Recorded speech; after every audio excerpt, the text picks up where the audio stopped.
I'm very glad to meet you in Ba Vang Talks again. Welcome back to Ba Vang Talks, Buddhism and Daily Life.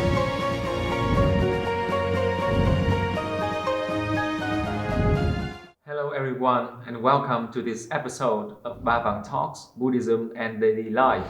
And today we are going to stay with the topic on the Buddha. And I guess many of you out there are curious about this special figure in Buddhism. So today we are having our familiar guest who can give us satisfactory answers. Now please welcome and pay respect to Thầy Thich Thay Minh, the abbot of Ba Vang Pagoda. Namo Shakyamuni Buddha, my sincere salutations to Thầy. So please, can you have some words to the audience, please? Hello Dan and hello everyone. I'm very glad to meet you in Ba Vang Talks again. I'd like to express my gratitude to you for spending your time joining the talk today. And how are you today, dear Thay? I'm well. Thank you, Dan. I also wish you and the audience health and safety. And everyone will overcome the COVID-19 pandemic peacefully. Vượt qua được đại dịch Covid-19 này một cách an lành. On behalf of the audience, I would like to express my deep gratitude for your wish. And dear Thay, today I have wondered something. I know that the Buddha is the savior. He can save sentient beings from suffering. But many people and I wonder that. If the Buddha can save sentient beings, why does humanity still suffer? Why do war, poverty, illness, and natural disasters still exist in the world? And why are there still Buddhist followers who haven't released themselves from all suffering yet? Today, could you please explain this matter to me and the audience? Thank you, Thay. I'm very happy with the question that Dan asked me on behalf of the audience. In short, Dan says that the Buddha is the savior of the secular world. He is the one who can save sentient beings from suffering. But Dan, like many others, wonders why in the world there is still suffering and humanity still suffers from misery, war, disease, and disaster.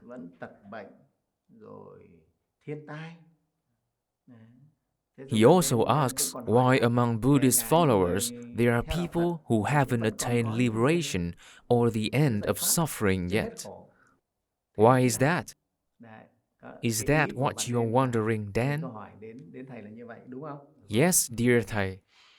So now I will analyze the question to answer Dan as well as the audience as follows. For this question, I'd like to divide it into smaller parts to answer. The first part is the question whether our life is really full of imperfection and suffering or not. Because the need and matter for salvation only exist if life is really imperfection and suffering. If we were totally happy, why would we need salvation? Second, can the Buddha truly save sentient beings? Is he truly a savior of sentient beings and humanity? We must clarify it, right? Third, if the Buddha is a savior, why does humanity still suffer? And even among those following Buddhism, there are still miserable people. Why is that?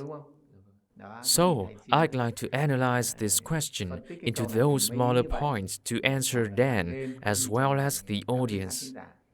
Now we will go into each point respectively. The first point is that, is our life in particular, or human life in general, really miserable or not? Is it really full of imperfection and suffering? First, Dan, I'd like to ask you a question. How do you feel about human life? Is it miserable or happy?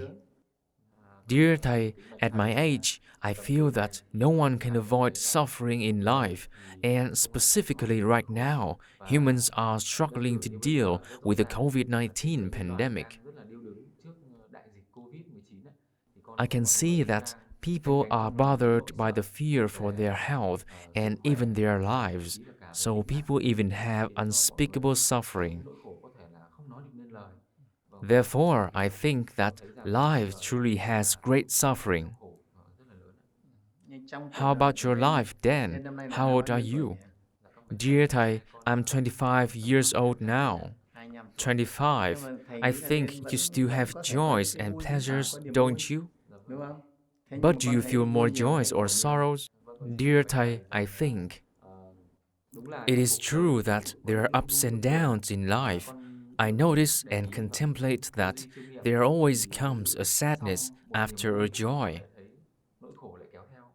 Yes, that's my answer, dear Thay. So then I think that you still have both joys and sadnesses in your life, right? But why did you say that life as a whole is suffering?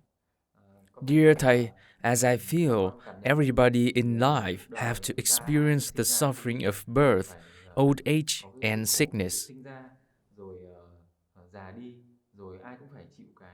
More importantly, everyone has to face death. Nobody can avoid it. I feel that everyone in this life goes through those kinds of suffering. So you conclude that life is suffering, right? I think that Dan's thinking is very profound.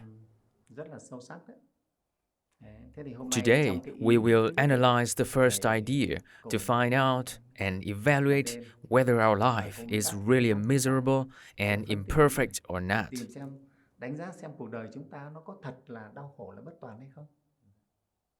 Is it? If our life were completely joyful and happy, we wouldn't have to discuss who would save us. The appearance of the Buddha wouldn't matter anymore. Whoever saves us from suffering also wouldn't matter. Who needs to be saved if life is joyful? Here, I'd like to share my viewpoint, which is based on the Buddha's teachings, of course.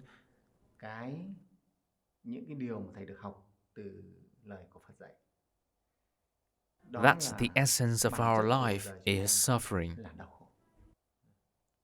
It's pretty much similar to yours, Dan.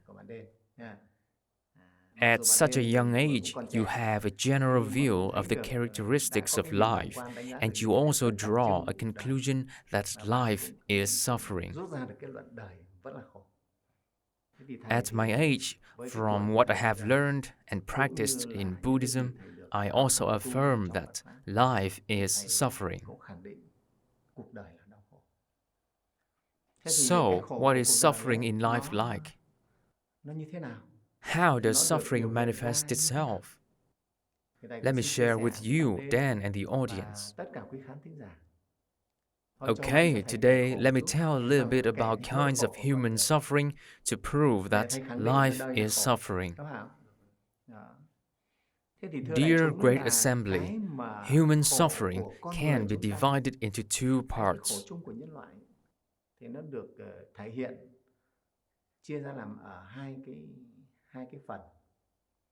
The first one is physical suffering, and the second is mental suffering. Humans are made up of two parts. A physical body and mind are combined to make a human, aren't they? If there's only the body, it is called a corpse. So there must be a spirit within the body. So a combination of body and mind is called a human. In terms of philosophical materialism, it is called material and spirit. Our body is material. It is purely a combination of physical and chemical substances. Flesh and bones are also organic compounds. All substances in the body are chemicals that combine to form our physical body. The second part is the spiritual part called spirit. We cannot see it, but we have to affirm that it exists. Is it right, Dan? I use the light bulb as a metaphor for the spirit. The bulb and filaments symbolize the material part. Đó là cái bóng và cái dây tóc. That's the material part, and electricity symbolizes the spirit.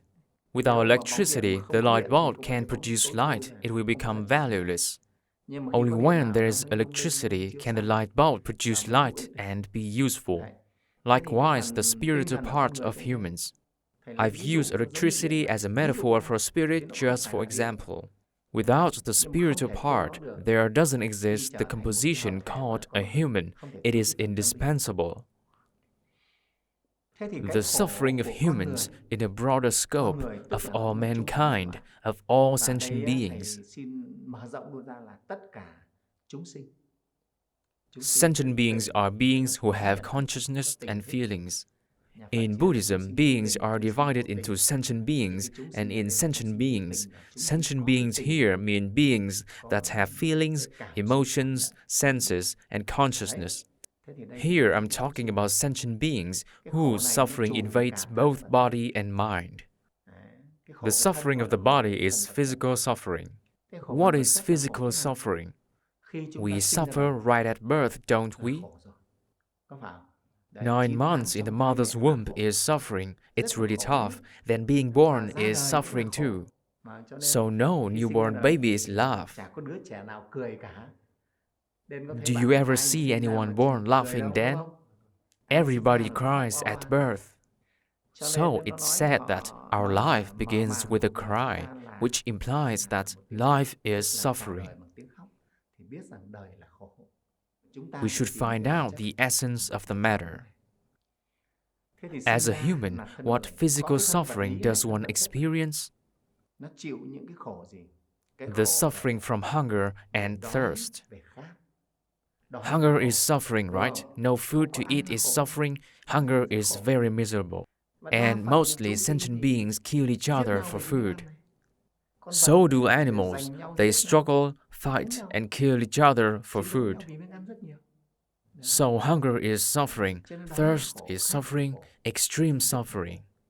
Our life depends on this body. It requires metabolism for survival. Otherwise, we will die. So hunger and thirst are first suffering. A newborn baby knows how to be breastfed.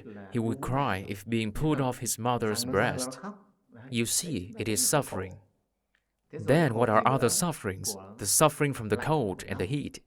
That our body is exposed to the cold and the heat is suffering. Either being too cold or too hot is suffering.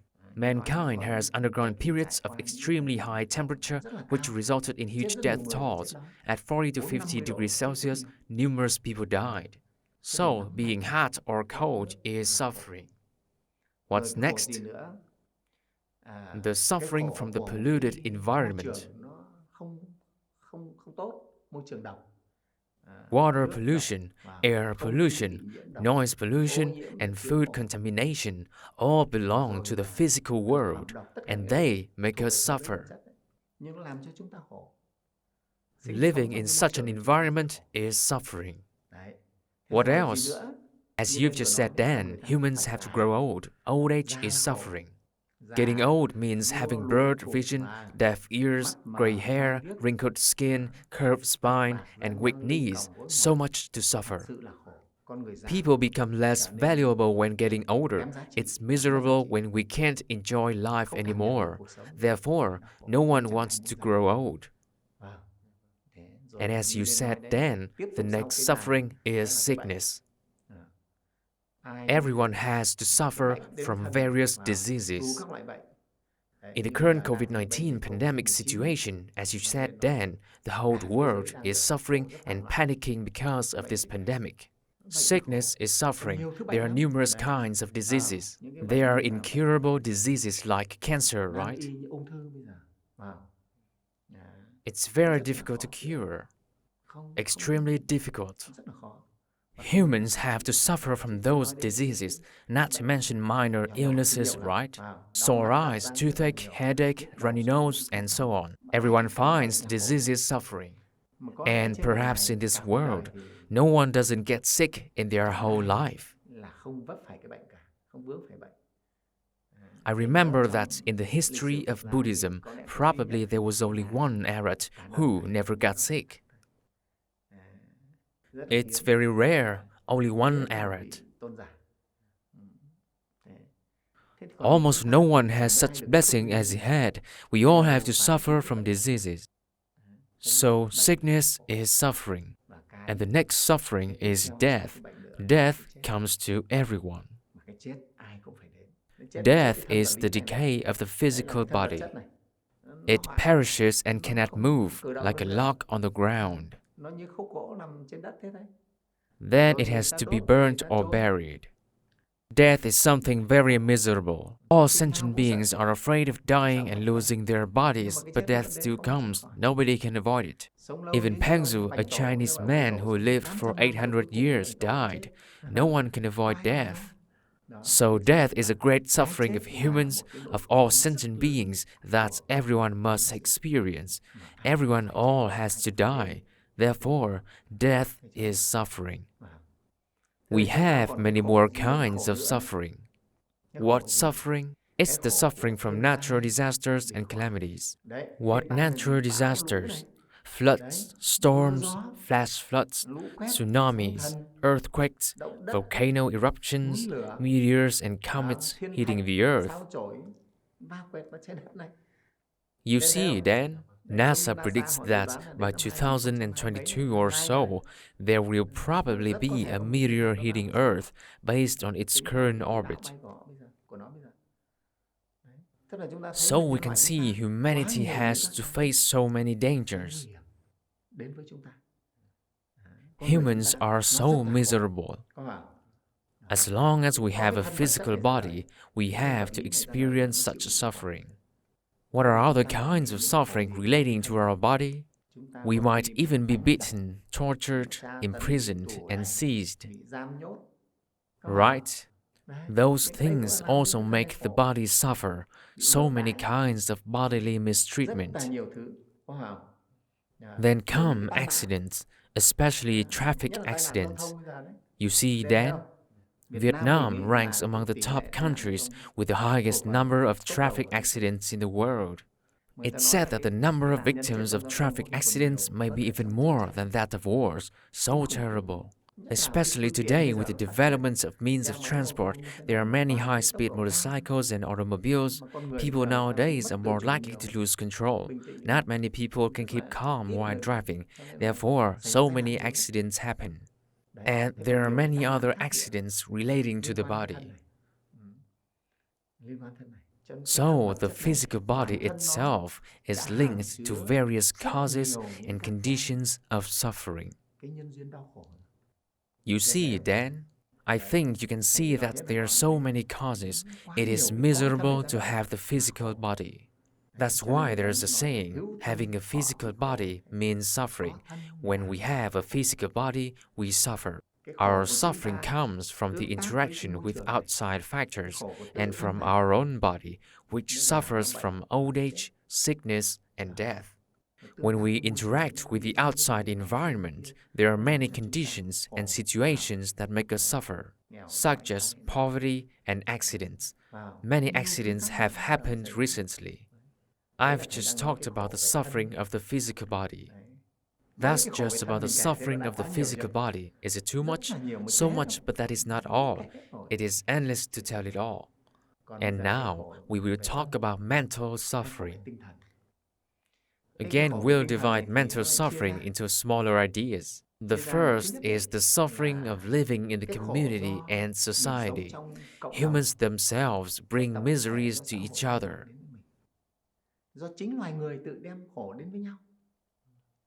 Do you understand? If you live alone on a deserted island, suffering is just by yourself and created by yourself. However, we live with others, with our father, mother, relatives, and neighbors. We live in society and the world, which is called humanity. Then there is suffering that humans themselves bring to each other. For example, discrimination makes us suffer. What kinds of discrimination? Class distinction, the ruling class and the ruled class. that the ruling class always wants to exploit and suppress the ruled class is suffering. So there exist class struggles. Mankind has evolved through many social formations, and there have always been conflicts. It's human society that causes such suffering. Class distinction, what else? Gender discrimination. Gender discrimination exists in many countries. In many countries, women don't have freedom. Women in some countries have to cover their faces when going out. Women suffer disadvantages in many rights in society. That's gender discrimination. You see, Dan, gender discrimination causes suffering. That's why in the world there's the fight for gender equality. Then domestic violence. Females are often called the weaker sex, who are prone to mistreatment and torture. That's also gender discrimination. Next, discrimination on the grounds of color, race, and nationality. White people, black people, Asians, and Indians discriminate against and then harm each other. Previously, discrimination on the grounds of color and race used to be very harsh and grievous. It also led to conflicts and massacres. You see, then, and national origin discrimination. People are discriminated against because of their nationality. In some countries, during the COVID-19 pandemic, migrants are expelled from the host country and denied treatment. That's discrimination on the grounds of nationality. Only domestic citizens are cured. Can you see that, Dan? Very miserable. Now, so many people living abroad are stuck. As foreigners, they have been denied treatment, while the risk of infection is very high.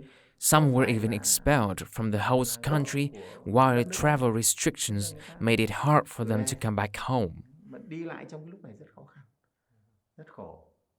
But I have to say that our country, Vietnam,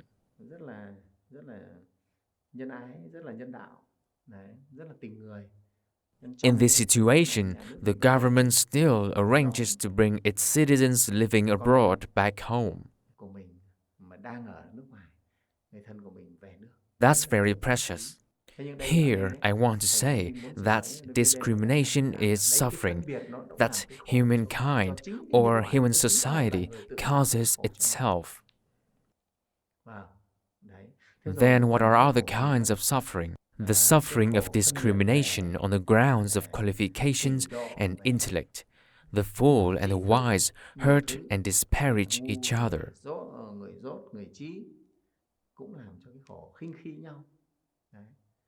This is caused by human society itself. Then there is discrimination on the grounds of social class. When visiting India, I found discrimination on the grounds of social class really severe. In India, class discrimination is still severe. Then what else? Besides those kinds of suffering, there exists suffering caused by social institutions. What are social institutions? For example, there are many dictatorships. Do you get it, Dan? Feudalism long ago is an example. The king was a dictator and people's lives were in his hands. The king was the most powerful who decided whether one would live or die. Is that suffering? That is. Or a social regime without democracy, equality, and freedom for everyone also creates suffering. Lacking human rights is suffering. Whether people can exercise their freedoms and human rights or not depends on human society. See then, humans themselves create those regulations. Their suffering is caused by the community, by human society.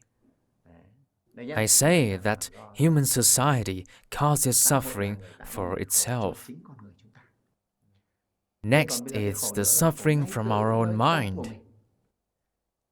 Our mind causes our sadness, boredom, disappointment, nervous breakdown, or love sickness. You see that those are caused by our mind. Those afflictions, anxiety, and insecurity are all in our mind. Of course, our mind also interacts with the outside environment, but all those feelings belong to us. It's not like suffering arising from social injustice or discrimination that belongs to society. Here it is from our mind, from inside us. It's called affliction in Buddhism. We have too many desires. Too many ambitions and desires also make us suffer. Our anger also makes us suffer. Hatred and anger are suffering. Also, being jealous is suffering. Or having so many doubts and no belief in anything is suffering. Those who doubt everyone are miserable people. Having no wisdom, no intelligence, and being stupid are also suffering. You see, then, it must be said that our mind suffers. It suffers a lot. The physical body has to endure suffering, and so does the mind. So today I have just told you about kinds of suffering. So many more, there are too many kinds of suffering to tell. That's why the Buddha said life is suffering.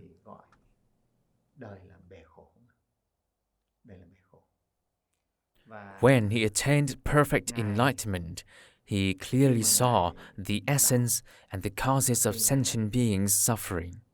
Thấy rất rõ bản chất của cái sự khổ của chúng sinh và nguyên nhân của sự khổ của chúng sinh này nó từ đâu. Very clearly. And he concluded that life is suffering. Đây là biển khổ. He said that suffering is the essence of our life. Nó thuộc về bản chất của chính sự sống của chúng ta. Why is our life suffering? It's because everything is impermanent and egoless. Everything arises from causes and conditions that are unreal. They assemble and then separate. Human beings and everything are impermanent, egoless, and imperfect. Everything is created from temporary causes and conditions. They appear and then perish, so there is suffering. The Buddha summed all kinds of suffering up in 8 types of great suffering. There are many kinds of suffering as I just mentioned, but the Buddha summarized them in these 8 types. And you also told about 4 of them earlier, Dan. They are the suffering of birth, old age, sickness, and death. Most people go through these 4 types of suffering. Then, not getting what is wanted is suffering. You know, we have too many desires. If we have hundreds of wishes, maybe only a few of them will be accomplished. So we suffer. That we can't get what we want is suffering. What else? Long-distance love. We live far from whom we love. In contrast, we usually have to meet and face people we don't like. Those are suffering. When loving someone, we just want to be near them. We want to be with them. It's the irony of life that we usually live far from whoever we love. And we always have conditions to face whoever we hate and want to stay away from. So that things don't go our way is suffering, far from whom we love and with whom we hate. What else? The Buddha said that all afflictions of the body and mind are suffering. It's called the suffering of 5 aggregates. Those 8 types of great suffering include all suffering of humans and all sentient beings in general. It is true that life is suffering. So there is a verse, the ocean of suffering is boundless with waves in no limit. all beings sail into further desire, unaware that's dangerous.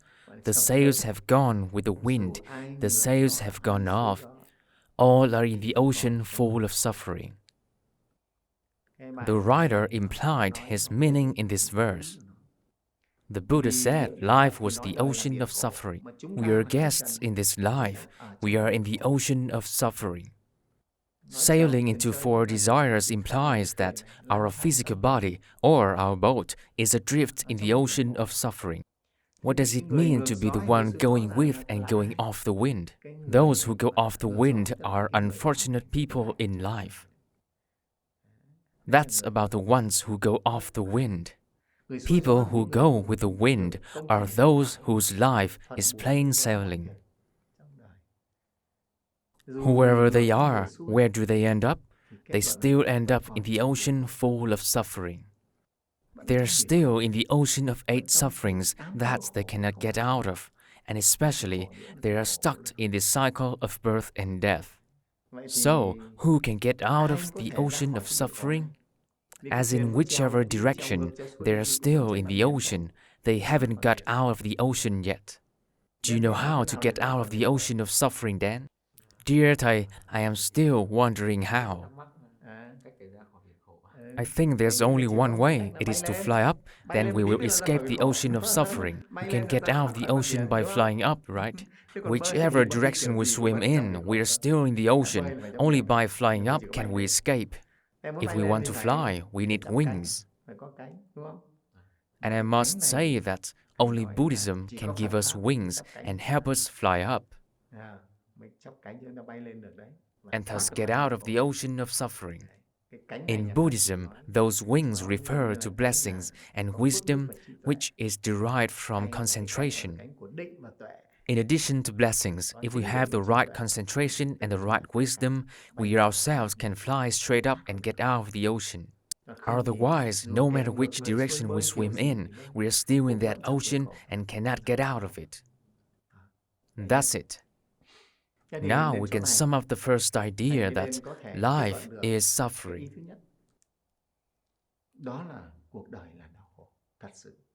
Life is truly suffering.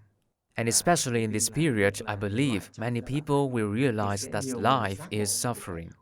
Do you see, Dan? You must have watched some clips so far. People usually think that money can buy happiness or something like that. But the appearance of the coronavirus has made everyone change their mind. There were even people throwing their money from tall buildings. They realized that money was of no value at that time. It couldn't bring happiness. When all their relatives died, who would they live with and what money would be for? Humanity now has the tendency to earn money, as people think that having money means having everything, even happiness.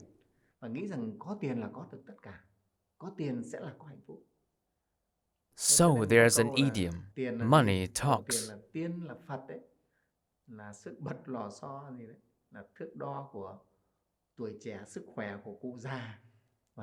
People regard money as something very miraculous.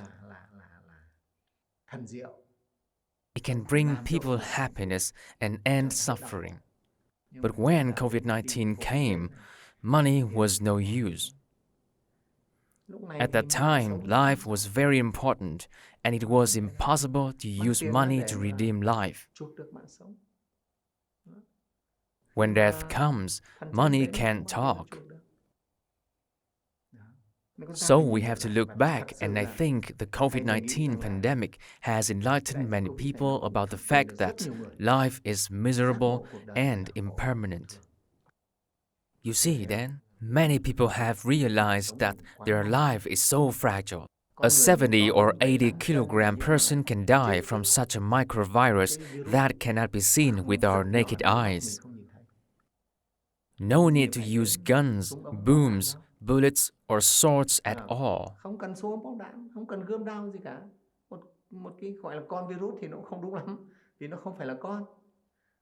Just a very small living being can kill us. chết được chính chúng ta. Đấy. I'm talking about this so that you can see human life is of imperfection and suffering. That suffering pervades our life. But it doesn't intend to make you feel pessimistic and weary of life. No, it doesn't. I am just telling the truth. Do you agree, Dan? In the spirit of Buddhism, we should see the truth and face it. Don't hide it. Chứ không phải ta che phủ nó đi. The Buddha did the same. He declared that life is suffering, and suffering is the truth, so it is called Dukkha. Dukkha tells a truth that life is suffering. The Buddha, who is perfectly enlightened and wise, declared so. Thus, it's not unreasonable. It's very reasonable, as I have discussed the matter with you earlier. Life is truly miserable, imperfect, and unsatisfying. It is impermanent and temporary. So we can agree on the first idea, which is human life is suffering. For that suffering, we need to be saved. And everyone wants to be saved, to be free from suffering, to be happy and peaceful, right? So Dan and I have agreed on the first idea, which is also the truth the Buddha preached. We're just commenting and analyzing based on our awareness, though what the Buddha preached is true. We still need to verify his teachings. Only when we ourselves analyze them and realize that we are truly miserable do we agree that the Buddha's teachings are very true and wise. Right? That is the first idea. Do you agree with me, Dan? Yes, Thay, I do. Now, let's move on to the second point. We have discussed and agreed on the first idea that human life is suffering.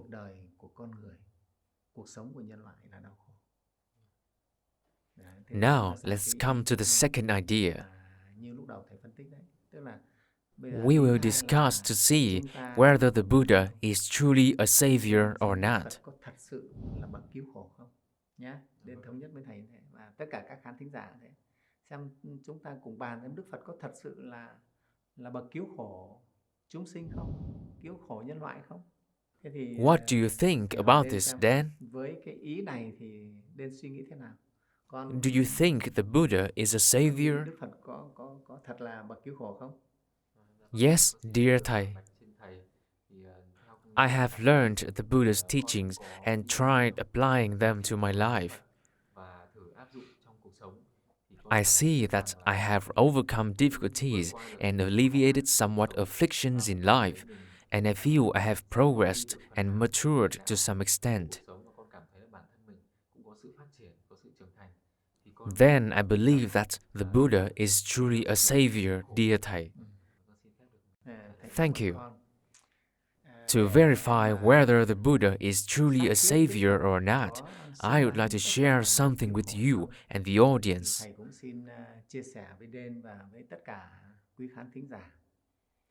We will trace the Buddha's history. Here I'm talking about Shakyamuni Buddha. According to Buddhist scriptures, before Shakyamuni Buddha was born in this world, which was his last birth, he had been a deity in the Tushita heaven.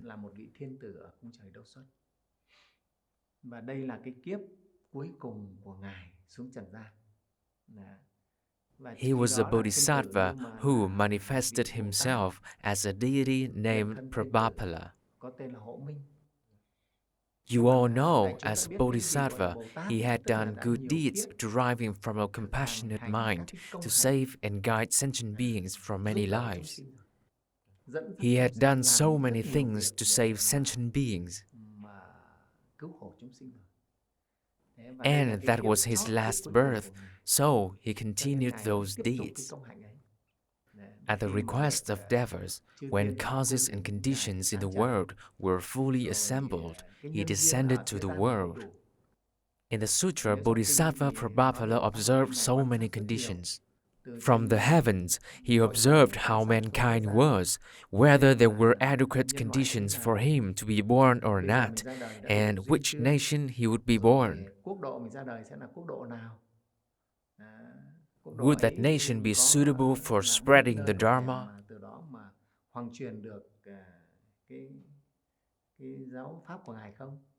Then he selected those who deserved to be his parents and relatives.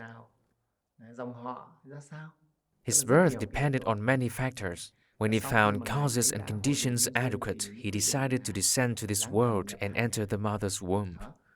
We know that every bodhisattva entering the mother's womb all has made their only one vow to save sentient beings since many lives. That's the vow of bodhisattvas on their path. When his due date approached, he was born. The king named him Prince Siddhartha Gautama, which meant he could fulfill all of his wishes. Siddhartha means achieving everything, and we all know about how great his appearance was when he was born. He had all 32 good marks of a great man, which nobody could possess. So when astrologers saw those marks, they were so astonished that they all bowed to the infant prince.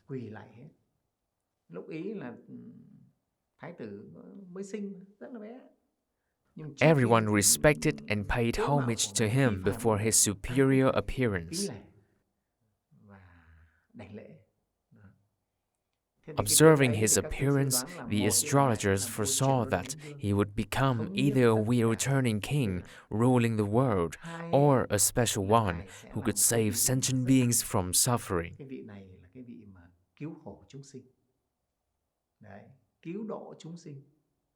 Sentient beings means humankind, regardless of nationality or religion, and other sentient beings.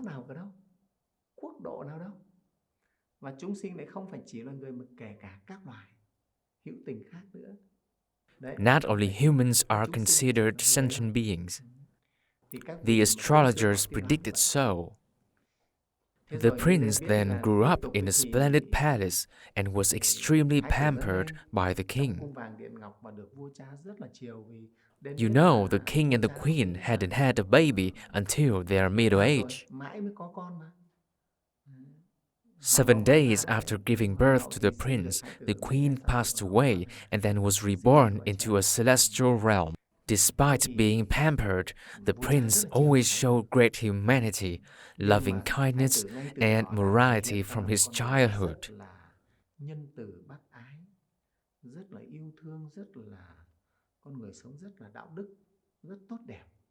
He was so gentle and virtuous.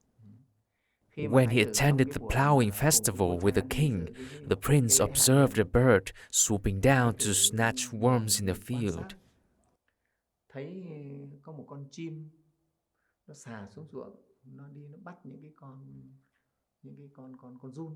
He saw the bird eating the worms, and from a distance there was a hunter drawing and aiming his bow at that bird. Seeing those sights from afar, the prince realized that sentient beings were so miserable as they killed and predated each other. Right from childhood, he was already aware of the suffering of sentient beings. He found that the strong bullied and predated the weak. Since then, his loving kindness and compassionate mind towards sentient beings grew bigger. Buddhist texts tell many stories about injured small animals adopted and cared for by the prince. It could be a kitty, a puppy, or a small rabbit. He respected and took care of the lives of all beings. He had a mind of purity and nobility from a very young age. He never wanted to hurt anyone. And I must say that he really loved peace. He wanted to bring tranquility and peace to all. He loved peace and never expected wars. That's why when he attained enlightenment, he preached in the Mapada verse. What does that the Mapada verse say? Victory breeds hatred. The defeated live in pain. In a fight, the winner is resented by the loser. Likewise in a gamble. Hay là kể cả trong một canh bạc cũng thế thôi. Người thắng cuộc, thắng bạc thì cũng bị cái người thua người ta thù, người ta oán. Yes, there exists resentment. The winner takes hatred and the loser gains suffering. Loss and failure are suffering. Happily the peaceful live, giving up victory and defeat. Such great teachings from the Dhammapada verse. The prince exuded peace from a very young age.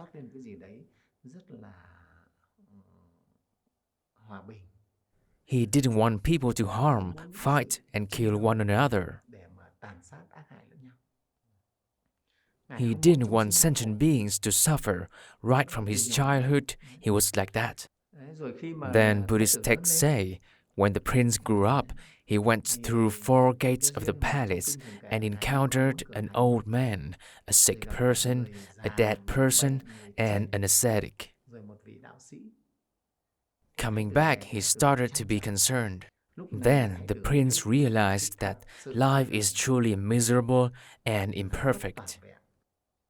Truly miserable. The suffering of old age, sickness, and death covers everything, not to mention so many kinds of suffering that we've just talked about. Very miserable. When coming back to the palace, he wondered how he and all sentient beings could end all suffering.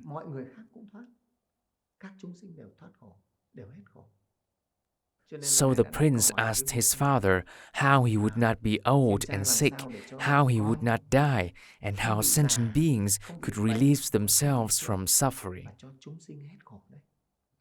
When I read about the Buddha's history, I was so impressed by this saying. How would sentient beings and myself be free from suffering? It means that he always cared about sentient beings, not only about himself. He hoped that all beings could end suffering. Some selfish people just care for their happiness, but the prince was not like that. He definitely couldn't be happy when seeing people around him suffer. And that's a very compassionate mind, right? For the sake of humans. We can't be happy over others' suffering, as that kind of happiness is imperfect. You see, Dad? We can't be happy when seeing others grieving and suffering. It's not perfect happiness. From a young age, the prince wanted not only himself but also all beings to be free from suffering. Only then could he be truly happy and free from suffering. You see, when he was little, he already expressed his wish to bring joy to everyone and save sentient beings from suffering.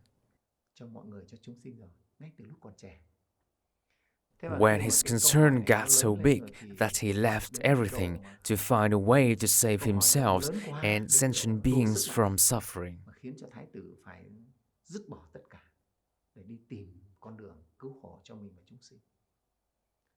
Even though at that time he had already got married and had a son, both his wife and son could not tie such a noble mind that was full of love towards all sentient beings.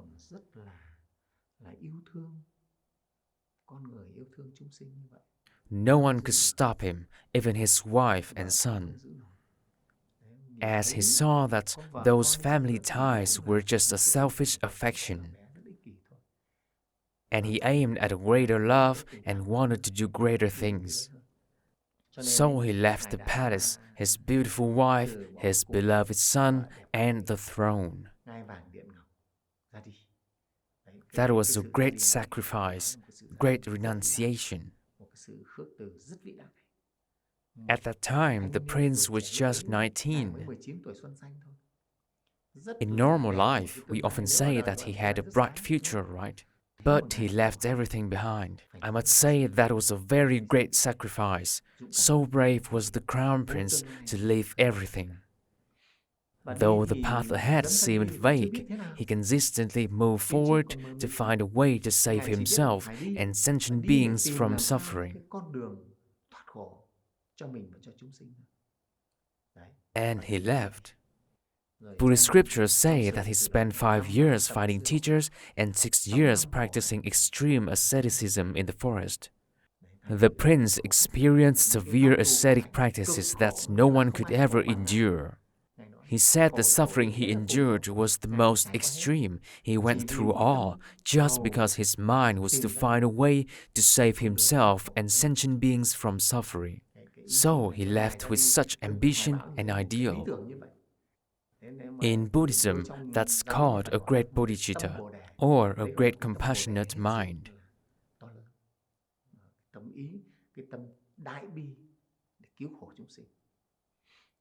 When he had experienced all severe ascetic practices, he wasn't enlightened about anything. Thus, he renounced severe ascetic practices and followed the middle path. At last, he meditated under the Bodhi tree, which is in Bodh Gaya today. I have had chances to visit there many times, and he attained enlightenment. What does it mean to attain enlightenment? At that time, his mind was completely enlightened, and he clearly saw the truth about himself, the universe, and human life. Everything was clear. He clearly saw the essence of everything. As I have said, he clearly saw why humans and sentient beings suffer. There's no doubt that sentient beings suffer. Since he was small, he had affirmed that sentient beings suffered a lot. And then he found the causes of suffering were desire and ignorance. He clearly saw them, which could only be clearly seen when entering meditation. He clearly saw that it was desire and ignorance that caused suffering, which is called the truth of the cause of suffering in Buddhism. He saw it clearly. Next, he was enlightened about the method of ending suffering, which is called the path to the end of suffering.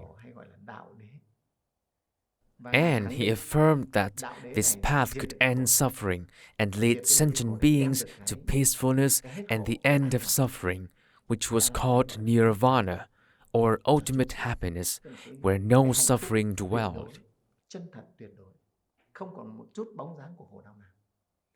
It was what he achieved. Do you understand, Dan? He himself achieved that. He found himself truly peaceful and free from suffering when he was enlightened. And that's marvelous. From a young age, he never wanted to enjoy happiness alone. After he reached nirvana, or ultimate happiness, he wanted to share it with everyone, with all sentient beings. But when he used his wisdom to observe the world, he realized that sentient beings were too ignorant and desirous. So I remember a sutra saying that when he was enlightened, he intended to turn the Dharma wheel, which meant to preach the Dharma. When observing the world, he saw that sentient beings were too ignorant and desirous. So he said that what he had achieved was too sublime, special, quiet, and pure.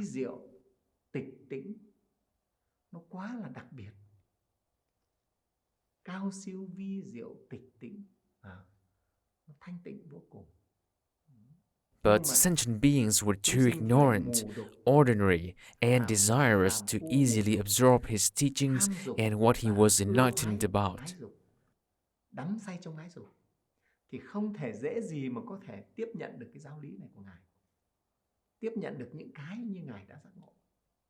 So he said, it's hard for me. And if I were to teach the Dharma, and if others would not understand me, that would be hard for me. So at that time, he hesitated about whether he should preach the Dharma or not. He hesitated.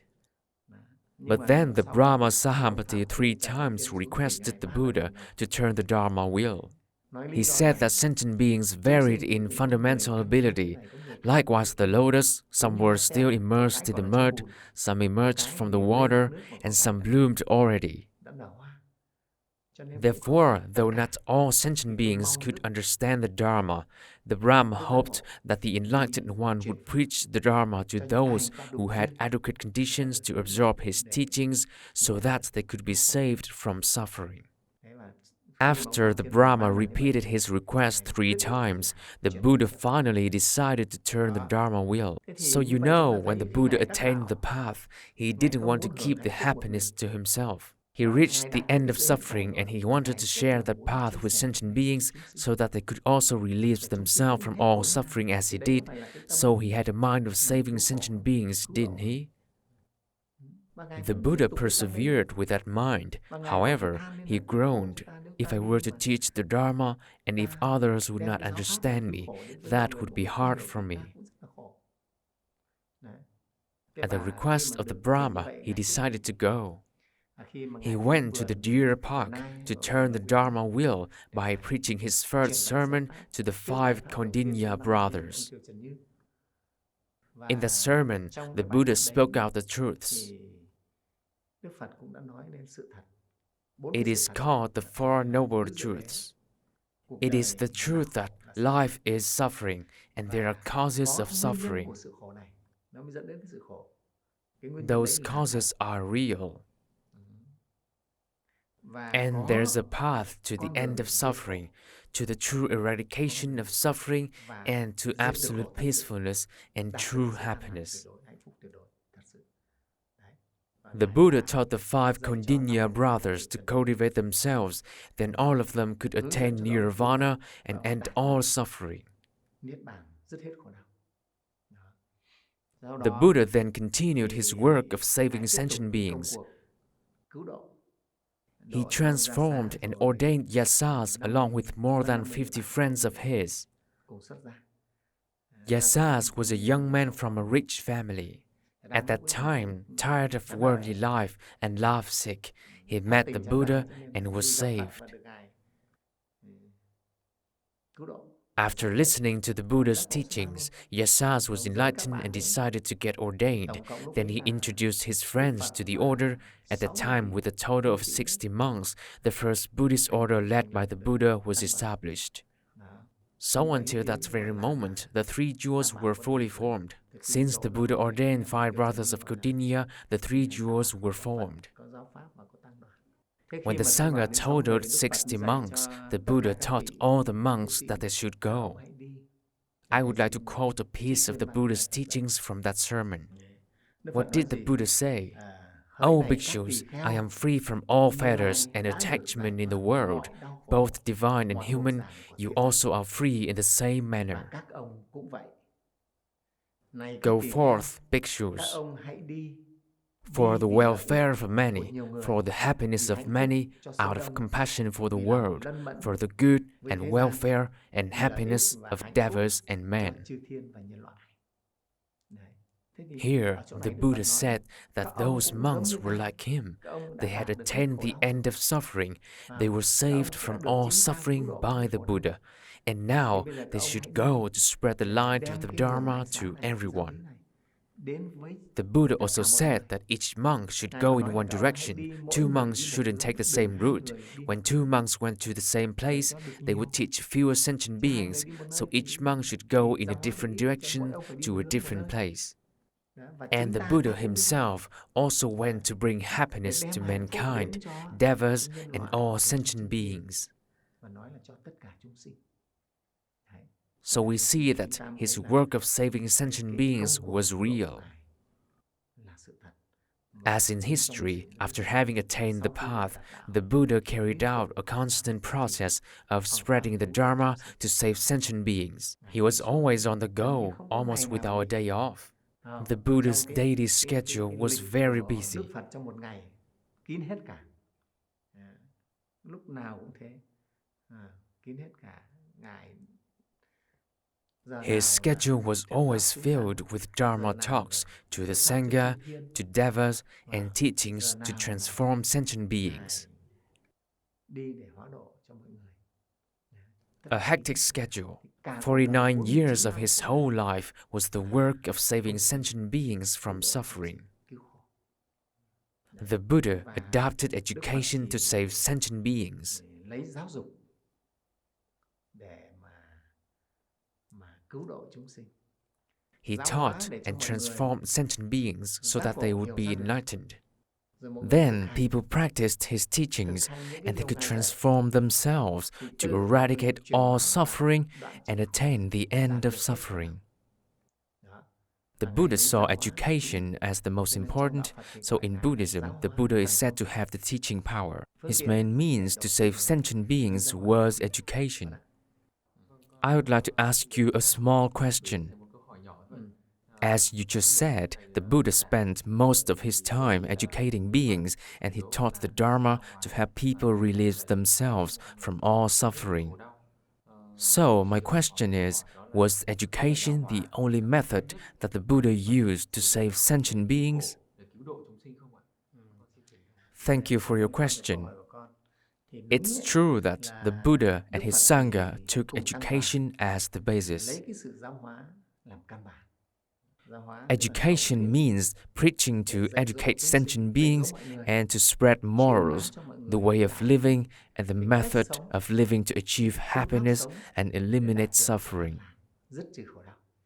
Education was the main method. However, we know that after the Buddha had attained the path, he had 3 insights and 6 transcendental powers. 6 transcendental powers are supernatural powers. Moreover, he also possessed the 4 boundless minds, which were loving-kindness, compassion, sympathetic joy, and equanimity. But how was his mind? His mind was the mind that directed towards sentient beings and wanted to save sentient beings. As I said earlier, the Buddha had this mind since childhood. Actually, it was not just since his childhood, but since his past lives, countless previous lives, he had nurtured the mind of saving sentient beings. That's why he left the luxurious palace to find a path to save sentient beings from suffering. After having attained the path, his aspiration of saving sentient beings became stronger, right? He said, I am free from all fetters and attachment in the world.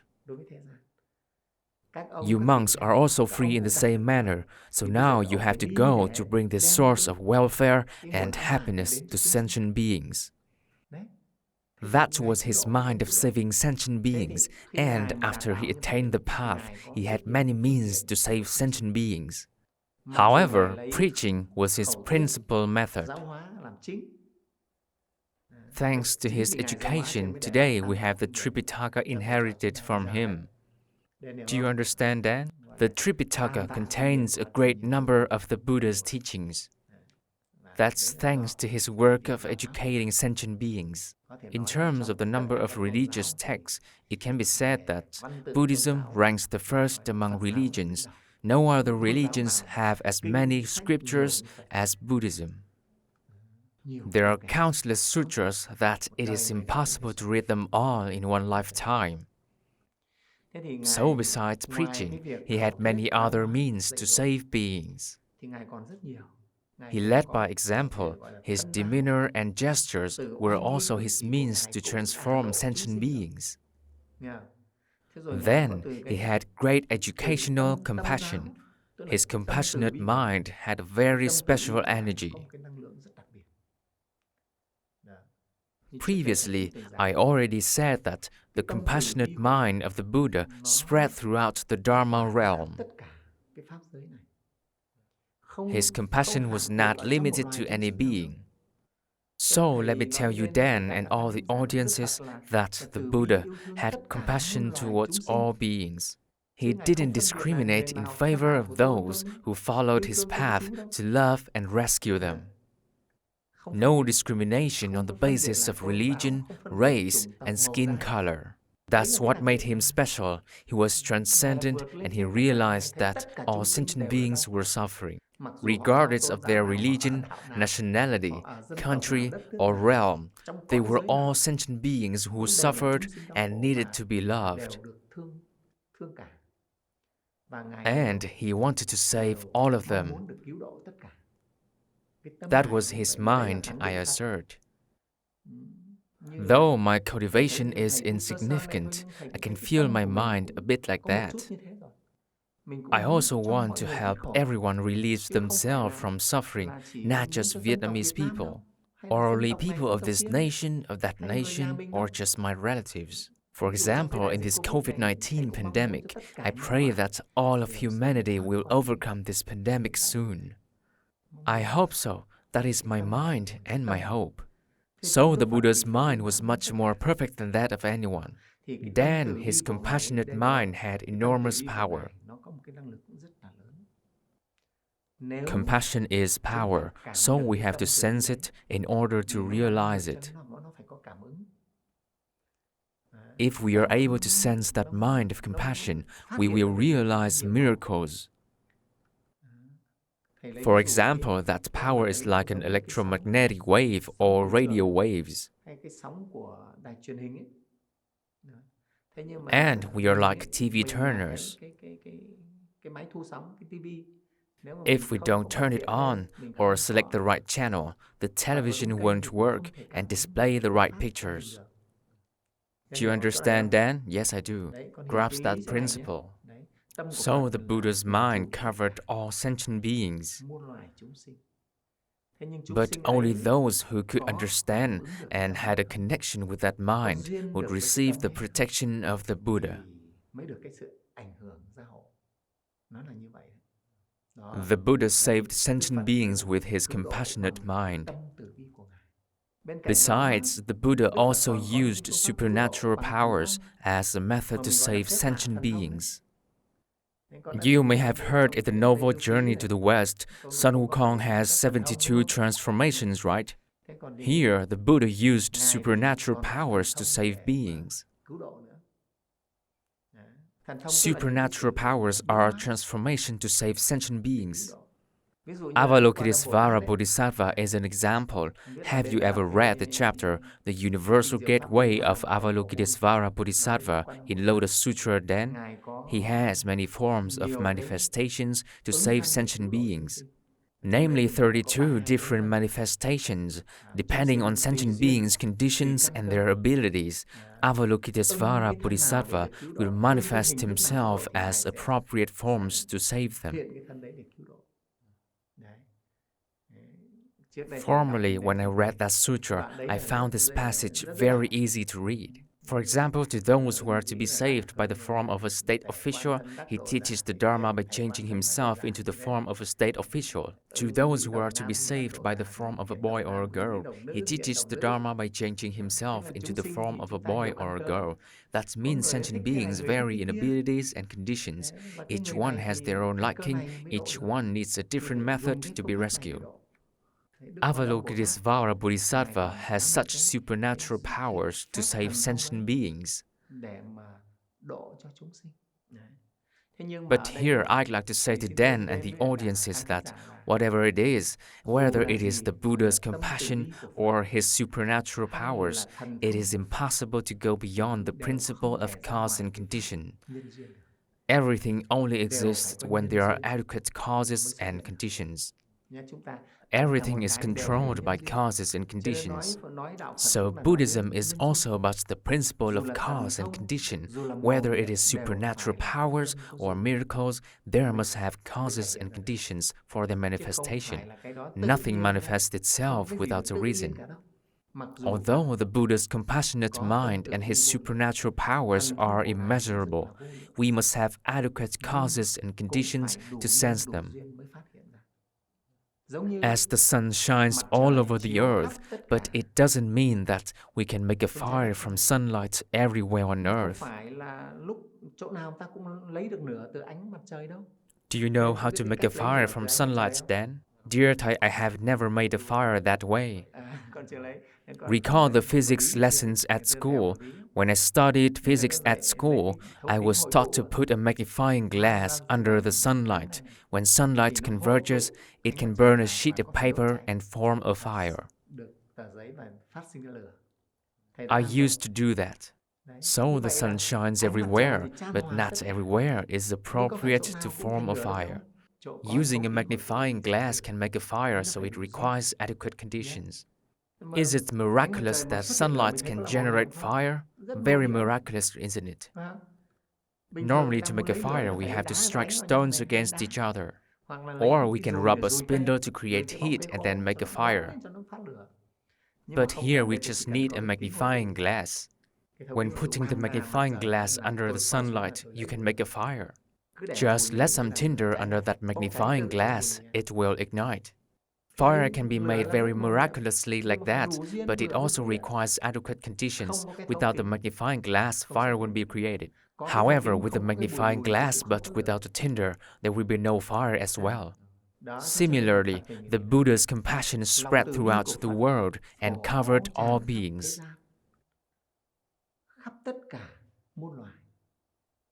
His supernatural powers were and are still everywhere in the world, but only those who have adequate conditions can sense that miracle.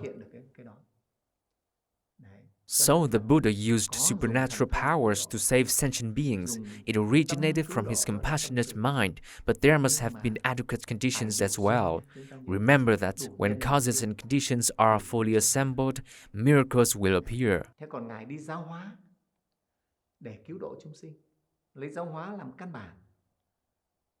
But you see, only those who had adequate conditions could meet him and listen to his teachings.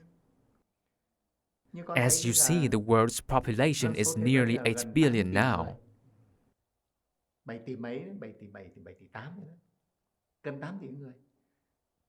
But how many people know about Buddhism and follow Buddhism? Just a few. It is estimated that less than 10% of the population worldwide follows Buddhism.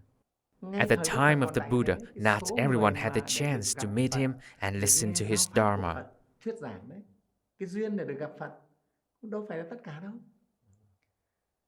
Is it true? Not everyone. So conditions must be adequate. Those who met the Buddha were all saved, taught, and transformed by him, and then all of them became free from suffering. But countless people haven't had adequate conditions to meet the Buddha. Also, there were people who met the Buddha, but they didn't believe in him. They met the Buddha to slander him and insult him. They neither listened to nor practiced his teachings. I used to preach some sutras that mentioned some heretics.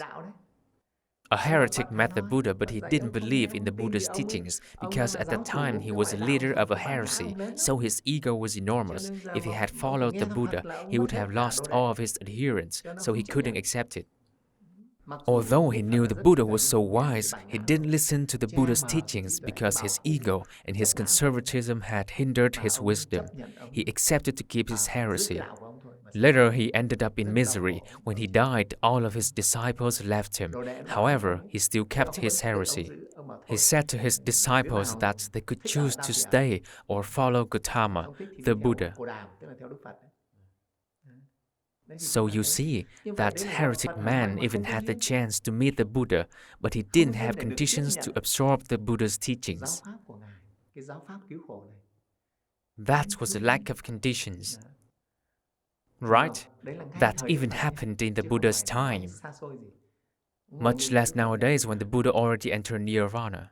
So I confirm that the matter of causes and conditions is very important in Buddhism, and creating causes and conditions is very important. So for the question from Dan, the Buddha basically preached sermons to teach sentient beings to practice his methods so that they could attain peacefulness and eradicate suffering.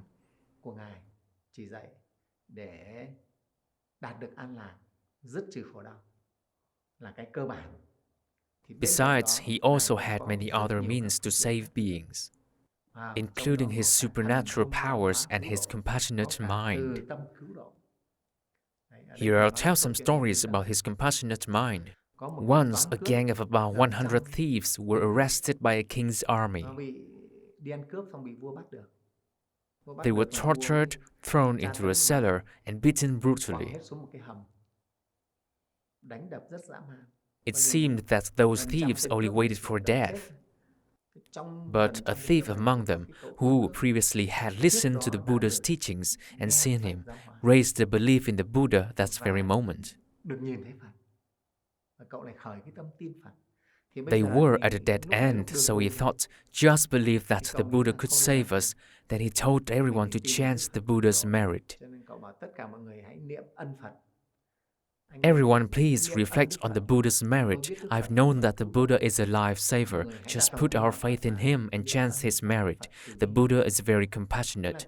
Therefore, nearly 100 thieves, under the guidance of that man, contemplated the Buddha's merit. After that, each of them saw the Buddha coming to them. Then all the wounds on their bodies healed. That was such a miracle. That story later was told to the Buddha. He said, he actually didn't come to those thieves. Although the thieves saw the Buddha coming, the Buddha really didn't come. He explained that the incident was due to his compassionate mind that made it happen. Therefore, the Buddha did use his compassionate mind to save sentient beings. Because they contemplated the Buddha's merit, the thieves were saved. It was thanks to the Buddha's merit that they were saved. This story was recorded clearly in Buddhist scriptures. Another story, it is about the mother of King Hwamak, who was ill near to death. Some heretics incited King Hwamak to kill lots of animals and even humans as sacrifices to pray to gods and stars so that his mother would recover. I talked about this story before. However, her health went downhill. Later, King Hwamak had a chance to meet the Buddha. When the Buddha came with his merit and blessings, the mother of the king saw him and listened to his teachings, and her diseases immediately disappeared.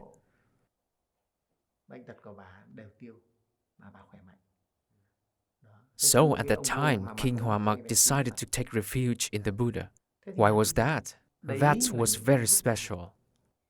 But it wasn't outside the principle of cause and condition. All those people had a connection with the Buddha. Do you see? Those 100 robbers had a connection with the Buddha. King Hwamak's mother also had a connection with the Buddha. And there are many other similar stories. So what saved them? The Buddha's supernatural power saved them. Likewise, those of Avalokitesvara Bodhisattva. I have heard many stories about Avalokitesvara Bodhisattva. Lots of people in distress praying to Avalokitesvara Bodhisattva were able to escape from danger in miraculous ways. They got out of danger in miraculous and unexpected ways. So why was that? They didn't understand why they were able to escape, but they really did. Well, that was a very special thing. Then we must affirm that the Buddha was truly a lifesaver. His whole life, not to mention his previous lives, was the manifestation of the mind of saving sentient beings. And he really had the power to save sentient beings. But it wasn't outside the principle of cause and condition. There must be adequate causes and conditions for his rescue to take place. Right? I'll take an example of a doctor. A good doctor is capable of curing diseases. He prescribes medicine and gives treatment guidelines to a patient. But if the patient does not take medication, or if he takes medication without following the doctor's instructions on what to abstain from, can he be cured? No, he can't be. The Buddha was like a doctor. He said that he was like a doctor. He gave medicine to sentient beings. Whether they took the medicines or not was their decision. It was not his fault. The Buddha was a very compassionate doctor with a sincere mind to save patients. That's why the Buddha was also called the Great Healer. Dear Dan and all the audiences, I assert that no physicians, no doctors in this world can be compared to the Buddha, and no scientists can be compared to the Buddha. Right. With his wisdom, he was superior to all beings in every aspect, let alone a doctor or a scientist. No one can be better than the Buddha, I must assert that. His wisdom enabled him to know countless past and future lives. Right? There's nothing he didn't know. Buddhist Thich also described the Buddha like this: if it rains all over the universe of the three kinds of thousands of worlds at the same time, whoever wants to know the ordinal of any raindrop, he knows its ordinal. Well, the Buddha's wisdom is that terrific. Then can any doctors, any physicians, or any scientists compare with the Buddha? There is no medicine that the Buddha doesn't know, so it's exact to regard the Buddha as the great healer. There is nothing the Buddha doesn't know, but, as I have said, the Buddha taught that. He just gave medicine to patients, but whether they took it and followed his guidance or not was their concern. Even if the medicine was put into their mouths but they spat it out, it would be useless, right? The Buddha used all means with his compassionate mind. I believe that with his compassionate mind, the Buddha used all means to save sentient beings. However, whether sentient beings had a connection with the Buddha and his Dharma teachings, and whether they had conditions to be saved or not, were a different story. If they didn't have any connections, they couldn't be saved. Like a doctor. The doctor can cure diseases, but it will be useless if his patients don't take their medicine and follow his instructions. Certainly, the Buddha, with his compassionate mind, used all means to save sentient beings. He was never mean with anything, he never kept anything for himself, he never omitted any means to save sentient beings. The Buddha used whatever possible to save them. However, sentient beings had to have causes and conditions. Otherwise, they couldn't be saved. Therefore, he himself also declared that he could save only those who had a connection with him. The Buddha couldn't save those who had no connection with him. Therefore, the world population now is nearly 8 billion people, but just less than 1 billion people believe in and adore the Buddha, let alone following and practicing the Buddha's teachings. Right? You see, it's such a small number. We can't force everyone to follow Buddhism. Even in the Buddha's time, there were numerous different religions. And you know, Dan, in India today, very few people follow Buddhism, whereas the number of Brahmins is very large. Why? Why is that? Buddhism is so wonderful, but why do fewer people follow it? Buddhism is so sublime, subtly wonderful and great, but why just a few follow it? I think it is a reality. Buddhism is truly sublime, subtly wonderful and miraculous. As in Dharma praise verses, the Buddha Dharma is incomparably profound and marvelous. It is difficult to approach throughout eons. Indeed, the Dharma is very sublime and miraculous. Therefore, it's not easy to penetrate the Dharma. Do you understand that? That is the point, because the Buddha Dharma is wisdom. Buddhism is the path of wisdom. And there are not many wise people, while the number of deluded people is much more. Here, the word wisdom in Buddhism is different from worldly intelligence. nhé. Đấy. Deluded people are in the majority. Thế thì That's chính why vì thế, other religions easily thường attract thì các đạo followers. giáo, các tôn giáo khác ấy, người ta dễ theo là vì Their người ta chỉ cần niềm followers tin just thôi. need faith. Các đạo giáo tôn giáo khác cứ tin là được. Tin They vào đấng just giáo need chủ to là believe xong. in their religious founders Và phó and thác entrust their life to sang those mạng cho vị giáo founders. chủ ấy. You Em hiểu không? understand then? They Phó just thác hết là xong entrust rồi. their religious founders Tất with cả mọi saving cái their là vị giáo life. chủ ấy sẽ lo cứu độ cho mình hết, sẽ giúp mình hết. Thế thôi. It's easy if the followers just need faith. Many people are religiously brought up from childhood to have such faith, so they don't think of anything else. They just need faith. Buddhism requires not only faith but also the advancement of wisdom. So in the Noble Eightfold Path, the path of rescue, right view is put first. You understand then? To have the right view is to have the eye of wisdom. It is not a trivial matter. So it is not easy. Right? Therefore, Lao Tzu said that the path of virtue was certain to be praised by the wise and disparaged by the fool. It's not the path of virtue if it is praised by everyone. It's that hard to be on the path of virtue. That's why not many people follow Buddhism. In addition, Buddhist followers today must have good causes originating from their previous lives. They may have sowed good seeds of connection to Buddhism from last lives. They may have met and made offerings to the Buddha or monks. So in this life, even though they aren't born intelligent and wise, they still have a connection with Buddhism and follow it. Or in previous lives, they took refuge in the Three Jewels or vowed to do so. So in this life, they have a chance to meet the Buddha, the Three Jewels, and the Dharma. They may not be bright, but if they have a good connection with the Three Jewels and the Buddha Dharma, they will still have the chance to meet the Three Jewels again in this current life. So let me tell you and the Great Assembly, taking refuge in the Three Jewels is very important. It is a means to form a connection to the Three Jewels so that in the next life we will not miss the chance to meet the Buddha Dharma again.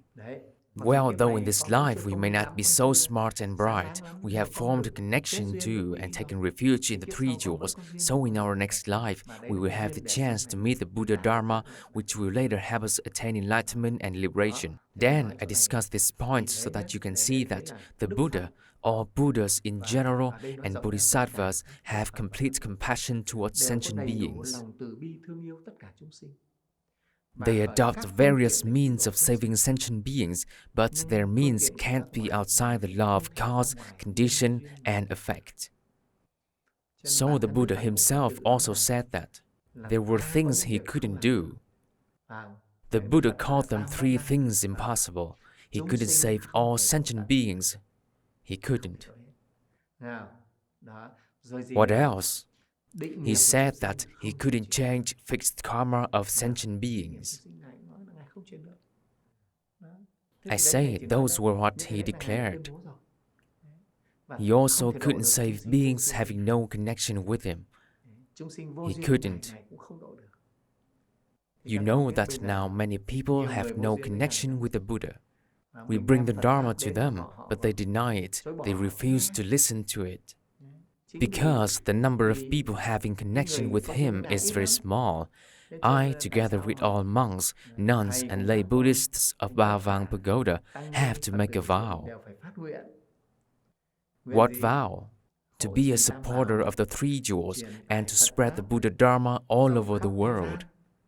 That means wherever we go, we help everyone form a connection to the Buddha Dharma for future salvation. See, then? For their future salvation, that is our mind. We are trying our best to form a connection to everyone so that they can approach the Buddha Dharma.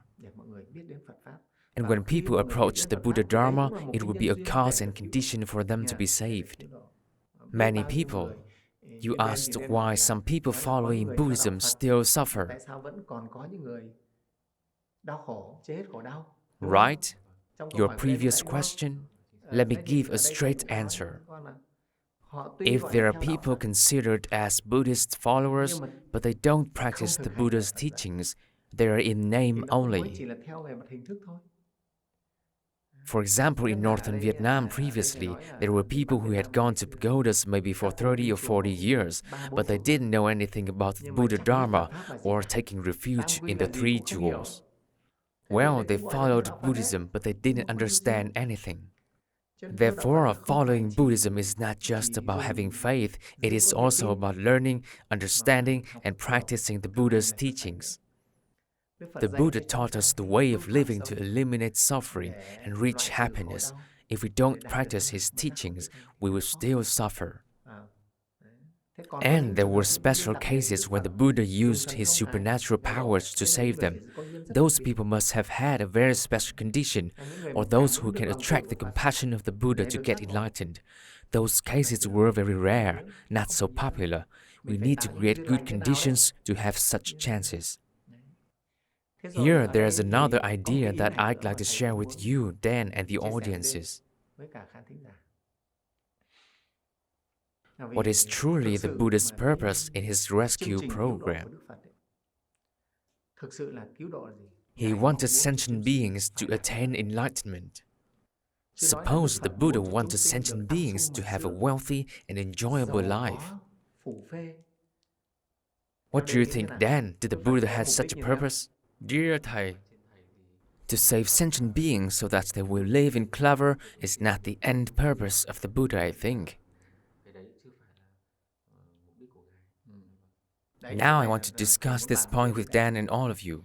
As I have talked about the salvation of the Buddha, all Buddhas and Bodhisattvas want sentient beings to attain enlightenment. Only enlightenment leads to liberation from suffering. Do you understand that? It's written in the Lotus Sutra that the Buddha appeared in this world to cause sentient beings to be enlightened, to enter the path of the Buddha and attain the wisdom and insight of the Buddha. The treasure of the Buddha's wisdom lies within each of us. That's important. And you know what? Suffering is also one of the conditions for sentient beings to become enlightened. So one of the 10 non-seeking practices tells us to consider suffering from sickness miraculous medicine. Many sentient beings become enlightened when they are ill.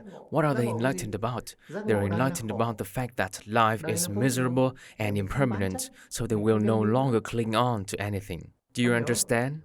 So actually, if there were no suffering in the world, it would not be easy for people to be enlightened. Therefore, Buddhist tenets say that in this cosmos, the earth is the most suitable place for self-cultivation. It's difficult to cultivate oneself in celestial realms. Life in celestial realms is very enjoyable, very joyful. Celestial beings or devas just indulge themselves and enjoy festivals all the time. Devas never get old or sick. They have a life like that, but the end of a deva's lifespan happens very quickly when 5 signs of decay appear. 5 signs of decay manifest themselves in withered flower crowns, for example. All devas have flowers on their heads. Flower crowns wither, clothes are dusty for no reason, armpits begin to sweat, they can't sit still, and their body gets dirty, for example. Those signs foretell that their life is coming to an end and afterwards they will die quickly. That means they don't have a period of sickness or suffering from anything. In such realms, their demands are naturally satisfied. Their life is that enjoyable. But such pleasure deprives them of chances to be enlightened.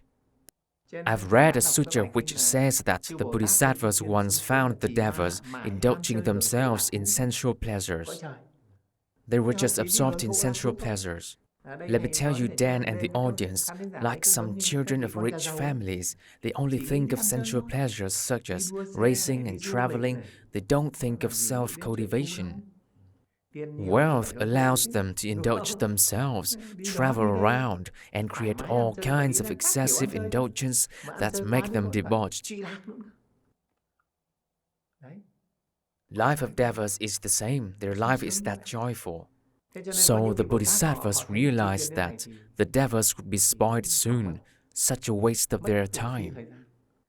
Then the Bodhisattvas used supernatural powers to burn palaces of the devils to enlighten them. Seeing the palaces burning, the devils were so afraid that they exclaimed, "Oh, that is impermanence." That was when they were enlightened about impermanence. And then they started to cultivate themselves. That's why in Buddhism, worldly suffering also serves as a catalyst for the liberation of sentient beings. So the purpose of the Buddha was to make sentient beings enlightened. There are kinds of suffering that can make sentient beings enlightened. Do you understand then? So the Buddha had to be flexible sometimes. So I say that the COVID-19 pandemic also somewhat helps awaken many people to the fact that the world is too fragile. Human life is impermanent and the world is suffering. The other side of life is now exposed. Facing death, humans show their true colors. Do we still keep our humanity and love towards each other? Everything is exposed. So this COVID-19 pandemic teaches us a lot. If we observe this well, we will learn and be enlightened about many things.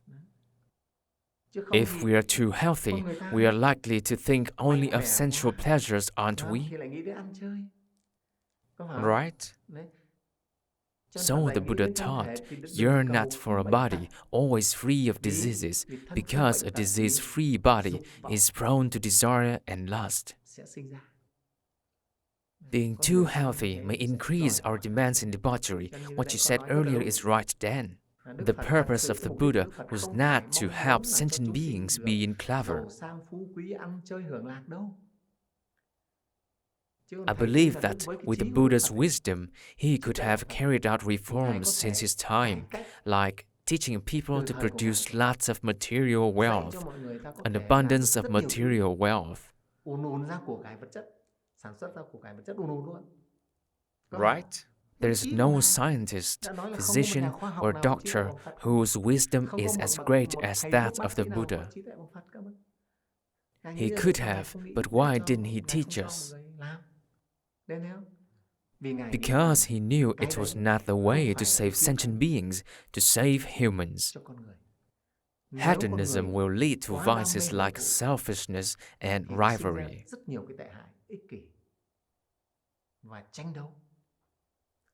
So again then, what did the Buddha teach us? Having few desires and knowing what is enough. The Buddha knew that the path to true happiness was the path of few desires and contentment. The path of many desires just leads sentient beings to suffering. Dan and the audiences, do you see that nowadays mankind really has so many desires that need to be satisfied? And humans still suffer. We even suffer and get stuck more. Dan, do you see? So indeed, the rescue program of Buddhas and Bodhisattvas is not as we think. Meanwhile, we are busy with our demands and satisfying our desires. I need to be healthy to enjoy everything and travel around. I need to be rich and have lots of money to indulge myself without limits. But that way of thinking is against the Buddha's wish. The Buddha knows that if we are rich and debauched, we will suffer more. Someday when we die with an abundance of possessions that we are too attached to, we will fall into miserable realms, we will suffer more. Right? It's dangerous to be attached to our possessions. We should clearly know that the Buddha's true purpose is to save sentient beings and bring them true happiness, not temporary happiness. Temporary happiness is very dangerous, full of dangers. We should be clear about why humanity is still suffering. It is because a part of humanity hasn't had a connection with Buddhism, with the Buddha Dharma, with the Buddha and his teachings yet. Secondly, suffering is also an element and condition for sentient beings to get enlightened. Sometimes the Buddha also had to let things be because his interference might deprive them of their opportunity for enlightenment. And he also couldn't interfere beyond the law of cause and effect. Because when sentient beings and humanity ourselves created bad karma, it is compulsory to pay the price. The Buddha said that he couldn't change sentient beings' fixed karma. Though his mind was the mind of rescue, he rescued sentient beings by helping them be enlightened about the fact that life was suffering and impermanence, so that we wouldn't be attached to it and would attain liberation. He didn't rescue by bringing us wealth.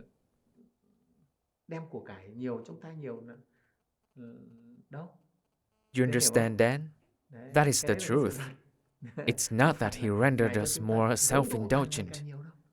Currently, society has a tendency towards more self-indulgence and satisfaction of more desires and demands. The Buddha said that human desires knew no limits.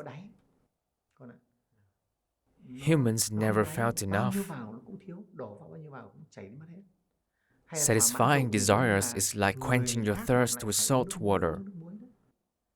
The more salt water you drink, the thirstier you feel. Do you see that is the reality of humanity nowadays?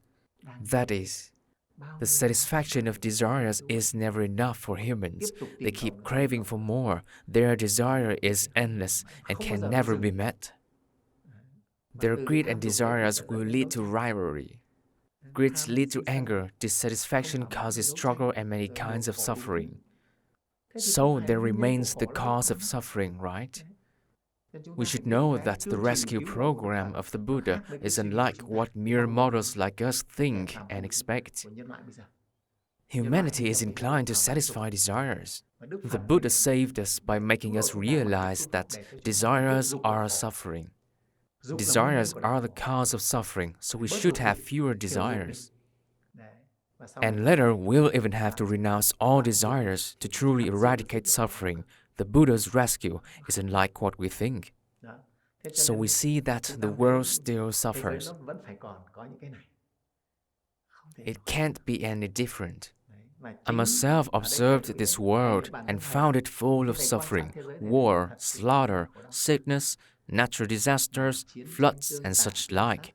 And thanks to that observation, I was enlightened about suffering, then decided to get ordained. Do you understand, Dan? I found life really miserable, so why did I have to be attached and cling to it?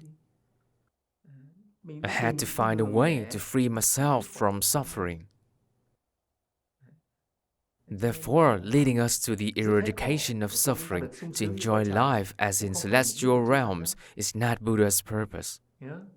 It's not, because even devas suffer and fall into miserable realms. Many devas running out of blessings were reborn into the realm of animals and thus suffered, you see?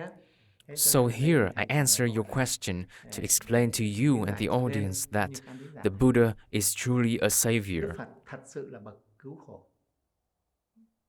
And his mind of rescue always spreads all over and covers all beings. But sentient beings must have a connection with him to be saved. Therefore, we should diligently create favorable conditions. You and I also need to diligently form a good connection with everyone, with sentient beings, to help them have a connection to be saved. Those who have no connection with the Buddha can't be saved, no chance for salvation. There remains suffering because it is the essence of life, as we have analyzed earlier. The essence of life is imperfection, dissatisfaction, and suffering. It is the cycle of birth, old age, sickness, and death. That is the very essence of life, and suffering also serves as a condition for sentient beings' enlightenment. So here we can close the matter with the affirmation that the Buddha is really a savior of sentient beings.